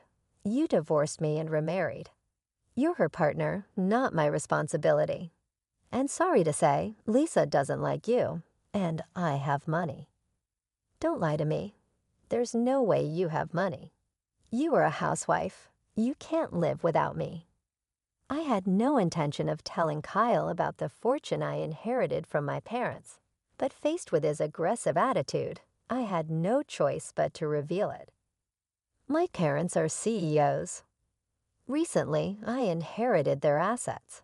It's around $52 million in total, so I can live without working for the rest of my life. I could almost visualize Kyle gaping on the other end of the phone as he heard about this fortune. You're lying. There's no way you have such a huge amount of money. It's true. If you want, I can have my parents tell you. With that, Kyle finally seemed to believe my words and fell silent. Then he suddenly yelled, "If it's true, why didn't you tell me?" Well, I wanted to tell you, but I knew about your affair, and I thought the worst of you, so I thought it didn't matter. At that point, I hadn't yet inherited the assets, and there was no issue of property distribution. Kyle bit his lip in frustration. He probably never imagined I had such assets. He must be regretting that he ever divorced me, but I didn't want to suffer his terrible behavior anymore. Can I hang up now? Please pay the alimony properly, reflect on your actions, and never call me again. Goodbye. With that, I hung up the phone. I immediately blocked Kyle's number so he couldn't call anymore. Mom, who are you talking to? Lisa walked into the room and asked curiously. Just a friend, I replied. But Lisa, do you want to go to the amusement park this weekend? Yes, Lisa smiled happily. Seeing her smile reminded me that her happiness was all that mattered to me. A few days later, I heard that Kyle had broken up with his new wife, Patricia. They argued because she wouldn't do housework, and Patricia ended up leaving him. Kyle, having been divorced twice in a short time, would probably find it hard to get married again. I hoped he would stay single for a while to prevent more people from getting hurt. After the divorce, Kyle lost his motivation and quit his job at the restaurant. He would probably find another job, but it might take him some time to get his life back on track. I felt a bit sorry for him, but his problems were his own doing. I blocked his calls so he couldn't ask me for money, and I avoided places where we used to go together. In my life, Kyle had virtually disappeared. Eventually, Kyle paid the alimony but ended up in debt. I don't know how he'll manage, but I hope he learns from his mistakes. I'm still living comfortably at my parents' house. They told us we could stay as long as we like. After my legs fully healed, I started part-time work at a local flower shop. Even though I don't need to work, I find it better to be active and leave the house. I work hard on weekdays and spend weekends having fun with Lisa and my parents. I feel more joy in life than before and want to keep living happily with the people I love. I cherish these happy moments, especially when I see Lisa's smile. I stood there, motionless, as Nathan tore the tickets to my art show right in front of my eyes. His words echoed in the small, cluttered living room of our modest home. "Nobody's going to buy your drawings, Emily. If you have time for this, get a real job." I felt a lump in my throat, the sting of tears in my eyes. But I swallowed hard, refusing to let them fall. I had dreamt of becoming an illustrator since I was a child, and after years of juggling motherhood and freelance work, I had finally managed to organize my own exhibition. Yet, here I was, watching my dream being literally ripped apart. Nathan's disdain for my work was not new. Ever since we moved in with his parents, my passion for art had become a point of contention. His parents, who never worked a day since their retirement, spent their days criticizing my cooking and scoffing at my illustrations. "You're not a painter. How can drawings make money?" they would sneer. No matter how often I explained that my art was not just a hobby, but a source of income, they refused to understand. I looked at the torn pieces of the ticket on the floor and felt a surge of determination. This was not just about my art. It was about my identity, my dreams, and my worth. I had always supported Nathan in his interests, never once belittling his weekend golf sessions with friends, even though they brought in no income. Why couldn't he extend the same courtesy to me? As Nathan turned away, dismissing the entire incident, I made a silent vow.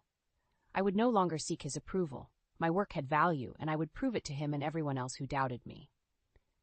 Picking up the torn pieces, I met Nathan's indifferent gaze with newfound resolve. "I am not just your wife or Sophie's mother," I said calmly, yet firmly. "I am an illustrator, and I will make my exhibition a success, with or without your support." Nathan scoffed, but I saw a flicker of surprise in his eyes. For the first time I had stood up to him. It was the beginning of a new chapter for me, one where I would no longer let his or anyone else's negativity dictate my life. That night, after putting Sophie to bed and ensuring the house was in order, I sat at my desk and began to sketch. The lines flowed from my pen, fueled by a mix of anger, hurt, and a burning desire to succeed. Each stroke was a step towards my independence, a declaration of my worth. This exhibition would be my moment, the turning point where I would finally emerge from the shadows of doubt and disrespect. As I worked into the early hours of the morning, a sense of empowerment enveloped me. I was more than just a part of this family. I was an individual with dreams and capabilities, and I was ready to fight for them. "Another day of scribbling away, Emily?" Nathan's mother, Mrs. Clark, sneered as I prepared breakfast. Her words, laced with sarcasm, were a daily ritual, as ingrained in our routine as the morning coffee. "Yes, Mrs. Clark, just like any other day," I replied, keeping my tone neutral. I had learned that responding with emotion only fueled their taunts. Nathan sat at the table, scrolling through his phone, oblivious to the tension. His father, Mr. Clark, joined in. "Why bother with all this art nonsense? Real work brings in real money, not these childish drawings." I served breakfast, forcing a smile. "Art is my work, Mr. Clark, and it does pay," I said, more to myself than to them. Their laughter followed me as I retreated to my makeshift studio, a corner in our bedroom. Their words were like barbs, each one a reminder of how little they valued my passion. But I couldn't let them see how much it hurt. I had Sophie to think about, and my art. As I settled into my work, the door burst open. Nathan stood there, his face contorted with anger. "I got a call from Sophie's school.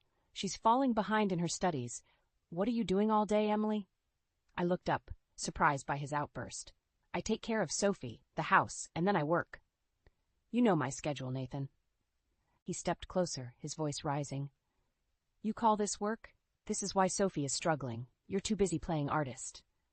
His words stung. I had always balanced my responsibilities, ensuring Sophie's needs were met. "I make sure she does her homework, Nathan. I can't do it for her." "Maybe if you spent less time on these stupid drawings and more time being a mother." His words trailed off as he stormed out, leaving a heavy silence in their wake. I sat there, stunned. The accusations were unfair and hurtful. I wasn't just an artist. I was a full-time mother, a housekeeper, and a wife.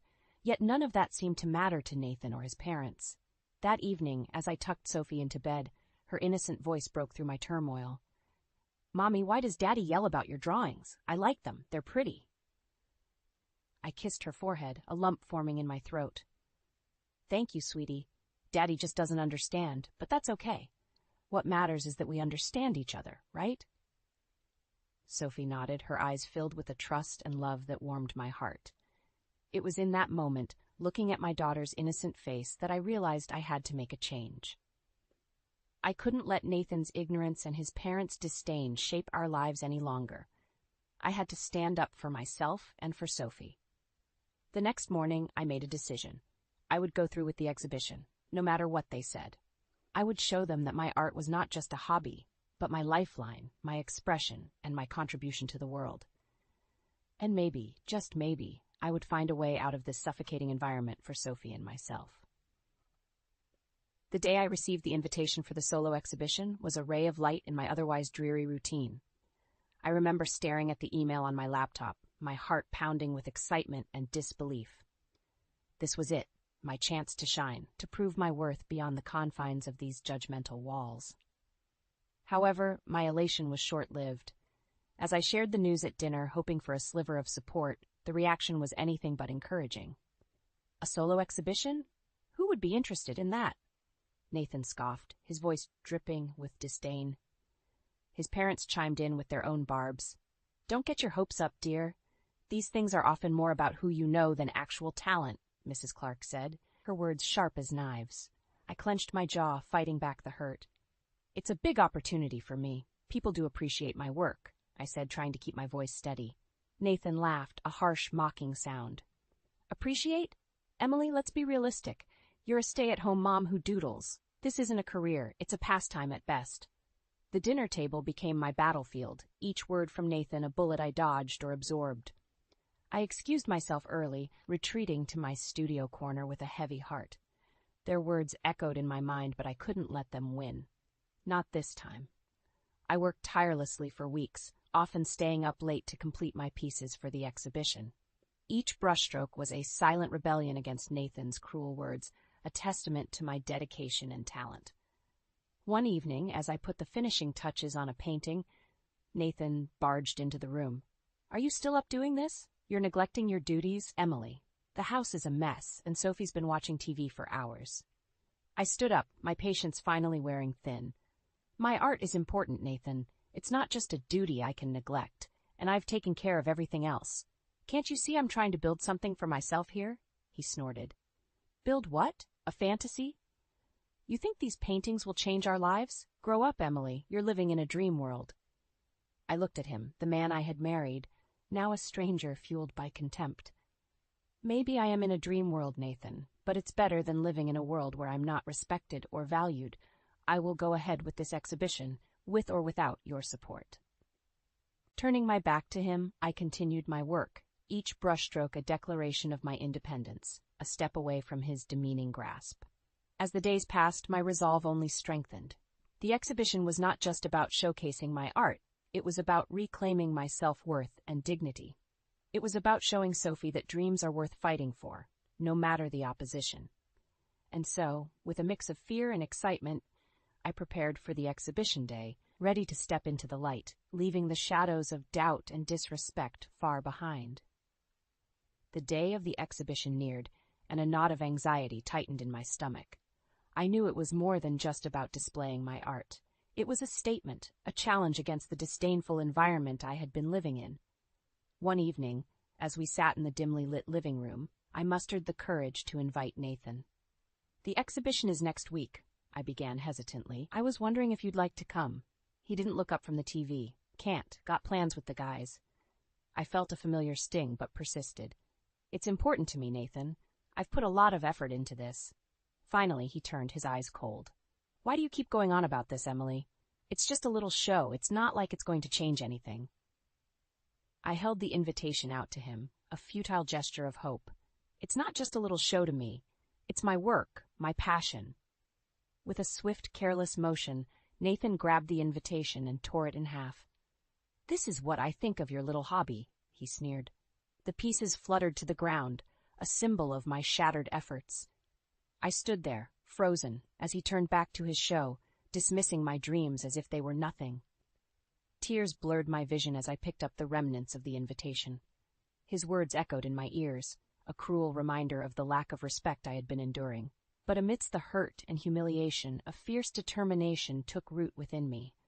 I was done seeking validation from a man who couldn't see beyond his own ego. I glanced at Sophie, who had witnessed the whole scene from the doorway. Her eyes were wide, filled with confusion and sadness. At that moment, I knew I had to set an example for her. I couldn't let her grow up thinking it was acceptable for her dreams to be trampled upon like this.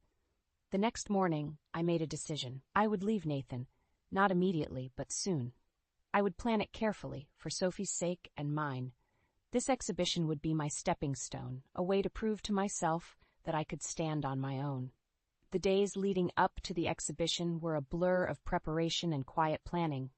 I was a woman on a mission, no longer the timid, acquiescent wife and daughter-in-law. I reached out to friends, seeking support and advice. I opened a separate bank account, a small but significant step towards financial independence. On the day of the exhibition, as I stood among my paintings, surrounded by appreciative onlookers, I felt a sense of accomplishment like never before. My art was being seen, appreciated. It was a validation that Nathan and his parents could never understand. As people inquired about my work, expressing interest and admiration, I felt my confidence soar.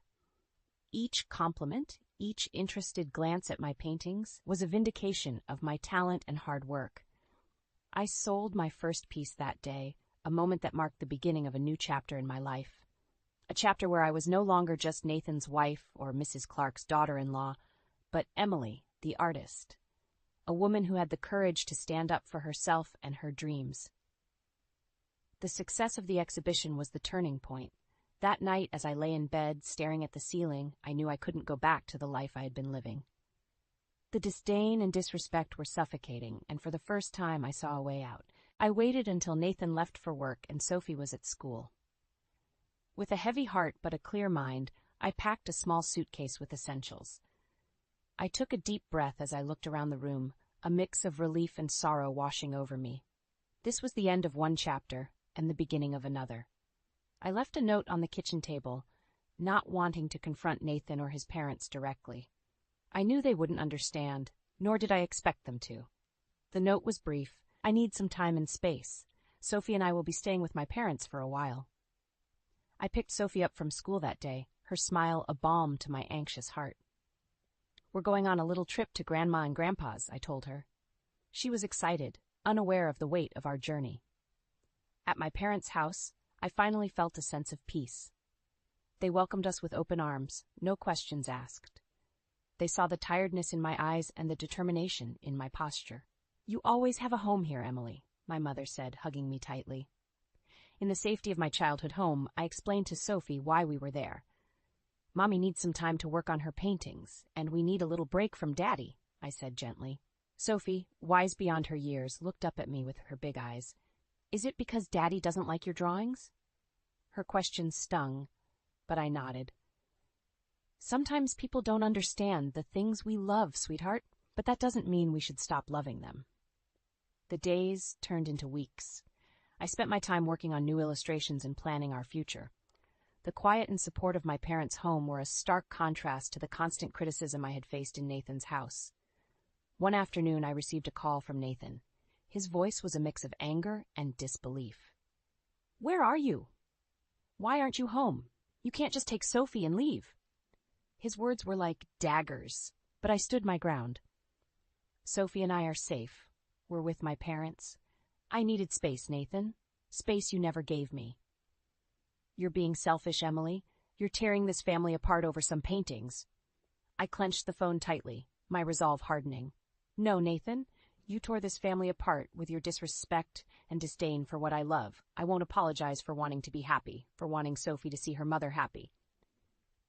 There was silence on the other end, and then a click. He had hung up. But it didn't matter. I had spoken my truth, something I had been afraid to do for so long. In those weeks at my parents' house, I began to see a future for Sophie and myself, a future where we were free to be who we wanted to be, free from judgment and belittlement. It was a future I was determined to make a reality. The weeks following my departure were a whirlwind. I immersed myself in my work, finding solace in the strokes of my brush. My parents' encouragement was a stark contrast to the environment I had left behind. They believed in me, and that belief was a powerful motivator. My phone buzzed one evening with a call from Nathan. Bracing myself, I answered. His voice was different this time, laced with desperation. Emily, please come back. The house is a mess, and I can't handle everything on my own. His plea was a strange mix of pitiful and infuriating. You're calling me back to clean up your mess? I asked, my voice steady. It's not just that. Sophie misses her home, doesn't she? You're being selfish, keeping her away, he replied, trying to guilt-trip me. I sighed, feeling a surge of pity for the man I once loved. Sophie is doing fine. She's happy and well cared for. This isn't about her, Nathan. This is about you, not being able to handle the responsibilities you so easily dismissed when I was there. Nathan was silent for a moment. I need you, Emily. I needed you, too. Nathan, I needed your support and respect, But you chose to belittle my dreams and ambitions. I can't come back to that, I said, my voice firm. The call ended with Nathan's empty pleas echoing in my ears. It was clear he had not changed. His request was not for reconciliation, but for convenience. Meanwhile, my art started gaining traction. I received more commissions and even had inquiries from galleries interested in showcasing my work. It was exhilarating and validating. My hard work was paying off, not just in terms of recognition, but also financially. One day, as I was working on a new piece, Sophie came to me with a drawing. "Look, Mommy, I made this for you." Her drawing, a colorful depiction of us holding hands, was a stark reminder of why I had made the decision to leave. "It's beautiful, sweetheart. Just like you," I told her, hugging her tightly. My success was a bittersweet reminder of the life I had left behind. Nathan's calls became more infrequent, each one more desperate than the last. He was struggling to manage without me, and while part of me felt vindicated, another part felt sorry for him. But I had made my choice, for Sophie and for myself. I was building a new life, one where my art was not just a hobby, but my identity. A life where I was respected and valued. As the invitations to exhibitions and galleries came in, I realized that this was just the beginning. I had stepped out of Nathan's shadow and into my own light. As my reputation as an artist grew, so did the attention I received. It wasn't long before a local newspaper expressed interest in my story. The idea of sharing my journey was both exhilarating and intimidating, but I knew it was an opportunity I couldn't pass up. The day of the interview, I sat in my parents' cozy living room, the reporter's recorder blinking on the coffee table. "Tell us, Emily, what inspired you to pursue art so passionately?" he asked, his pen poised over his notepad. I took a deep breath, collecting my thoughts. Art has always been a part of who I am, but the real push came from needing to prove to myself, and perhaps to others, that my passion was more than just a hobby. It was my voice, my identity. The reporter nodded, scribbling down notes. "And how has your family reacted to your success?" The question was a loaded one. I chose my words carefully. "Let's just say not everyone understood my journey. But I believe in following your dreams, even if it means walking that path alone." The article came out a few days later. "Local artist finds success against all odds," the headline read. It painted me as a sort of underdog hero, a narrative I hadn't expected but appreciated. The response was overwhelming, with people reaching out to express their support and admiration. Among the flurry of positive attention, Nathan's reaction was conspicuously absent. That is, until one day he showed up at my parents' doorstep, unannounced and uninvited. I opened the door to find him standing there, a mix of anger and desperation in his eyes. "You're making a spectacle of our family with these stories," he accused, waving a copy of the newspaper in his hand. I stepped outside, closing the door behind me. "I shared my story, Nathan. A story of finding my own path. I didn't mention you or anyone else." He scoffed. "But it's obvious, isn't it? You're making me out to be the bad guy." "Am I? Or did you do that all by yourself?" I countered, my patience wearing thin. Nathan's face reddened. "I want you and Sophie back. You belong with me, with your family." I shook my head, a sense of finality settling over me. "No, Nathan, Sophie and I are doing just fine. We're happy and we're free. Free from the negativity and disrespect we faced with you." He looked like he wanted to say more, but I held up my hand. "This is my life now, Nathan. I suggest you find a way to move on with yours." As he stormed off, I felt a sense of closure. I had stood up to him, not with anger, but with the quiet strength of someone who knows their worth. In the weeks that followed, my art continued to flourish. Exhibitions, commissions, and collaborations, my calendar was full. Sophie thrived too, her laughter and creativity a constant source of joy. I knew there would be challenges ahead, but for the first time in a long time, I felt hopeful about the future. A future I had carved out for myself and my daughter on our terms.